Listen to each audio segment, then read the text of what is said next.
Bonjour, en cause numérique, en direct des rencontres numériques, et avec nous Arnaud Jordan, secrétaire de l'association Lolita.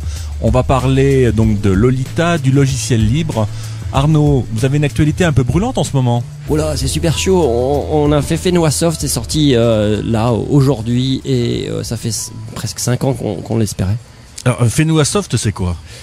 C'est un DVD de 40 logiciels libres, une compile comme on dit dans le jargon, c'est une compilation de logiciels libres. Il y en a 40, il faut en manger. D'accord. Voilà, c'est un disque anti-Bill Gates, quoi, en fait. Non. Juste un peu quand même. Hein. Ouais, non, mais allez, on met les pieds dans le plat, on y va, c'est parti. Eh ben non, non, nous on s'en fout. D'abord, on pourrait pas tourner sans. Donc c'est la première des choses, c'est qu'il faut un PC sous Windows pour que ça tourne. Donc déjà c'est pas assez anti, tu vois. Et la deuxième chose, c'est qu'on est anti-personne, nous on est pro.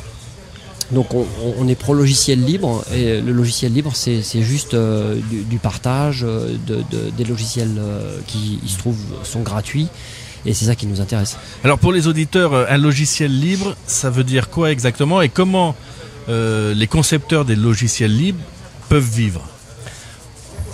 Je ne sais pas comment ils peuvent vivre, ils font un peu comme ils peuvent. L'idée générale, c'est on donne le logiciel avec la recette.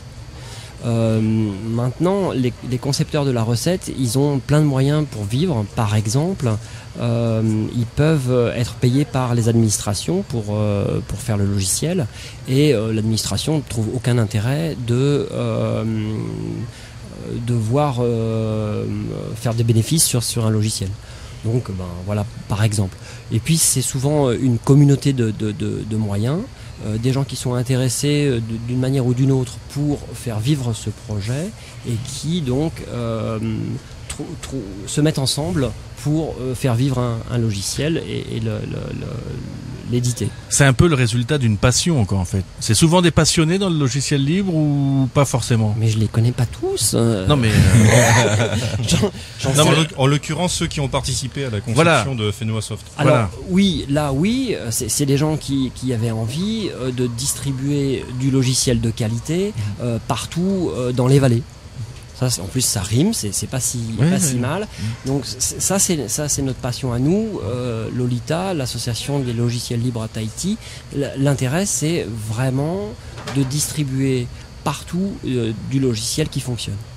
Comment vous avez fait la sélection des logiciels qui sont sur CD?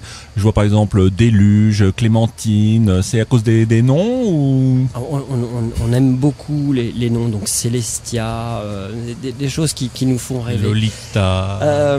C'est souvent des noms de filles, d'ailleurs. Oui. Alors plus sérieusement, Lolita d'abord, c'était très bien parce que logiciel libre Tahiti, c'était ce qu'on voulait défendre. Pour les autres noms, il y en a plein, et ils sont plus ou moins poétiques, hein. Vous avez pris les plus poétiques, mais il y a 7zip qui est pas forcément super poétique, ou Sight, ou Putty, qui franchement pourrait être mieux choisi. Justement, le logiciel, c'est quelque chose qui a pas de marketing. C'est souvent la couche la plus gênante pour le grand public, c'est qu'il manque le marketing. Donc je me souviens très bien d'une réflexion d'un type qui était logiciel à $20 000, comme je dis, et qui me dit ouais, ton truc, comment ça s'appelle? Image magique? Ouah, image magique, n'importe quoi. Comment ça? Déjà le nom. Ben ouais, déjà le nom est raté, parce qu'il n'y a pas un marketeur qui est derrière, qui veut vendre. L'intérêt, c'est pas le nom, c'est que ça marche. Et je veux pas faire l'apologie d'Image Magique, qui est d'ailleurs pas dans la compilation, mais c'est un truc qui marche fantastiquement en ligne de commande, qui transforme des images. Ça roule, ce logiciel, c'est génial, mais il a un nom pourri. Et effectivement, c'est pas vendeur. Mais dans le logiciel libre, il n'y a pas le marketing. Donc on n'a pas d'argument de vente, on n'a pas de vendeur, on n'a rien pour attirer le chaland. Alors dans cette compilation, on peut faire quoi? Du traitement de texte, du tableur, de la photo? qu'on a comme logiciel? Alors on a essayé de couvrir à peu près tous les besoins. On a essayé de se dire bon, je suis à Rapa tout seul, j'ai pas de connexion internet, j'ai un ordinateur, je mets mon DVD dans mon portable et qu'est-ce qui se passe? Là, apparaît tout seul normalement une petite fenêtre dans laquelle j'ai le choix de bureautique, internet, graphisme, multimédia, éducation, utilitaire, jeux, peer-to-peer, programmé. Et avec ça, normalement, on couvre à peu près de larges besoins. Je dis pas qu'il est plus possible d'acheter des logiciels après nous, mais quand même, 90% du besoin courant est couvert. Donc des logiciels de bureautique, le plus connu c'est LibreOffice en ce moment, il est libre. Mais il y en a des plus légers si vraiment votre ordinateur est pas très performant. Sur internet on va avoir Firefox qui est le logiciel le plus connu, évidemment un browser, mais aussi Pidgin qui va permettre de discuter en ligne avec ses copains de Yahoo, mais aussi avec ses copains de MSN, mais aussi avec ses copains d'un autre mode de chat, donc avec tous les chats possibles. On va récupérer son courrier avec Thunderbird, on va faire un peu de graphisme avec GIMP, on va faire un peu de multimédia avec du son, Audacity, on va écouter des radios sur le web avec Clémentine, on va émuler sa webcam avec Dorgem, regarder des films avec VLC, tout le monde connaît ce logiciel. Il y a tellement de logiciels que le mec il est obligé de lire sur son ordinateur la liste. Il les connaît pas par cœur. C'est clair. Hier, j'ai révisé. Je dis pas ça. Et je suis tombé sur un logiciel que je connaissais pas. Je me suis dit merde, mais c'est quoi ce truc? Alors, je suis tombé sur, je veux pas dire de bêtises, je suis tombé sur Déluge. Je savais pas ce que c'était. Alors, on est une équipe, il faut que je la cite d'ailleurs. Il y a Franck qui est le président de Lolita. Franck Mével. Il est le responsable de l'informatique à l'université. Il y a Jean-Denis Girard qui s'occupe de l'argent dans toute cette histoire. Ça, c'est le noyau dur. On va dire non, c'est l'exécutif. Autour de ça, il y a un noyau dur et puis il y a quelqu'un qui a travaillé pendant 3 ans pour que ça sorte, qui s'appelle Johnny Lowe et qui a fabriqué avec ses petits doigts, et qui a repris les logiciels pour les mettre à jour continuellement, alors que le projet s'enterrait doucement. Et puis on lui dit ah oui mais on va faire comme ça maintenant, on va sortir, non ce sera plus un CD-ROM, ce sera un DVD, tu peux tout mettre à jour. Et il mettait à jour, tac, tac, tac, tac, il y en a 40 à mettre à jour. Et puis il y a des projets en 2 ans qui ont disparu. Alors on en a remis d'autres. C'est pour ça qu'il y en a que je découvre, comme Déluge. Alors concrètement, combien de personnes ont participé à ce projet et quel a été leur rôle? Parce que j'imagine que tu avais des codeurs, tu avais différents corps de métier qui se sont intéressés à ce projet-là. Il faut 3 personnes pour faire ce projet. Il faut quelqu'un qui coordonne et qui lâche jamais. Il faut quelqu'un qui code, ça c'était Johnny, et il faut quelqu'un qui fasse du beau. Voilà. Ça c'était toi, c'est ça? Non, c'était Cécile. Moi je suis le type qui mord et qui lâche jamais.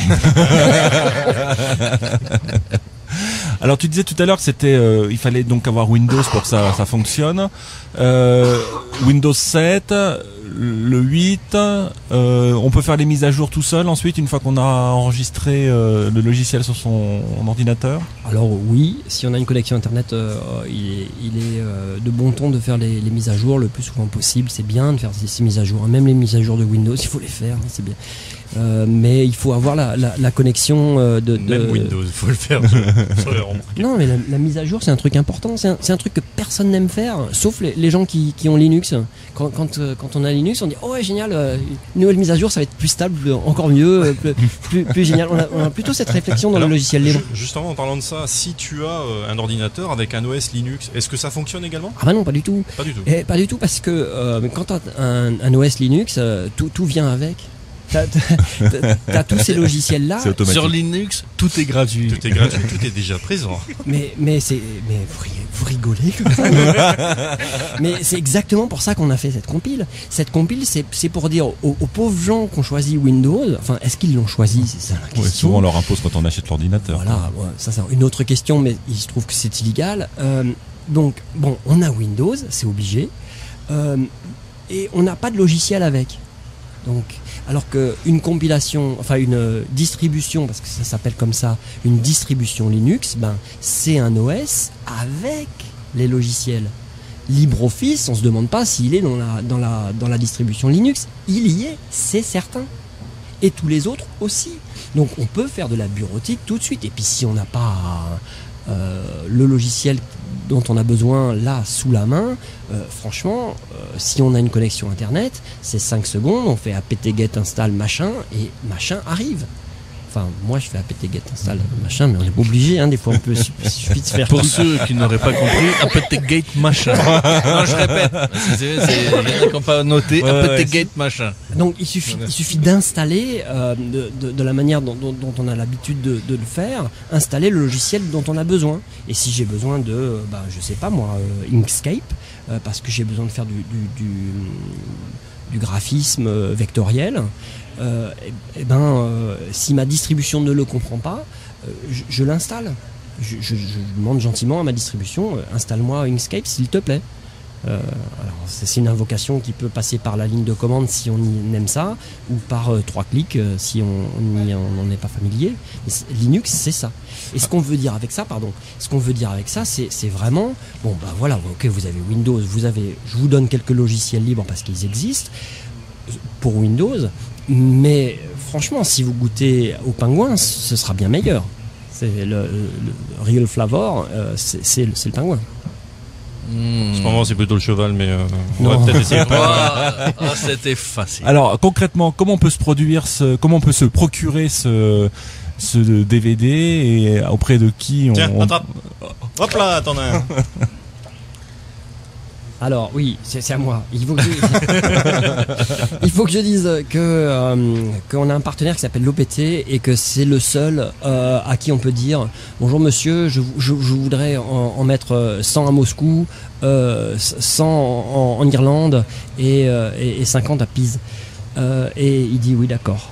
Et là, on se retrouve avec 100 DVD à Rapa, 100 DVD à Fakarava, 100 DVD à Rangiroa, mais aussi à Pataki, à Kaukura, etc., dans tous les bureaux de poste du Fénois d'ici 3 semaines, 1 mois. Alors j'imagine qu'un projet comme ça, alors j'ai bien compris qu'il y avait des passionnés derrière, mais ça a un coût. Quel est le coût de ce projet-là au global ? La vieille question. C'est lui qui m'a donné l'argent et il me demande combien ça coûte. Est-ce que je dois répondre exactement ce que tu m'as donné ou non? Pourquoi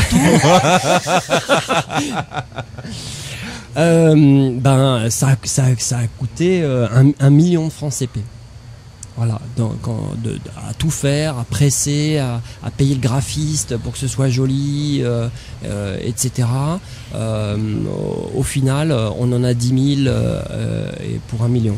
Ce qui fait, ça fait combien Et pour les gens, c'est gratuit. Ah oui. Non, je le répète parce que il y a pas d'argent et on vous en demandera pas. C'est pas un truc qui dure 1 mois et puis après il faut que tu payes la licence ou il faut que tu craques non, tout est légal, parfaitement légal, tout est gratuit pour toujours. Voilà, on peut faire les mises à jour et les mises à jour sont gratuites. Oui, aussi. Voilà, la connexion elle n'est pas gratuite, par contre, pas encore.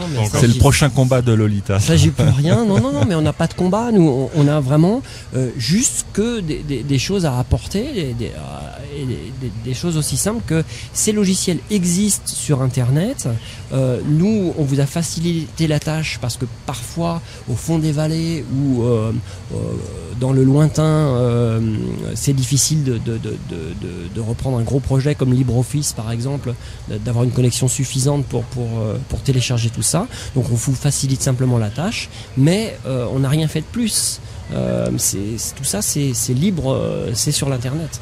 Donc on récapitule, vous pourrez retrouver donc cette compilation de logiciels dans les bureaux de poste très prochainement.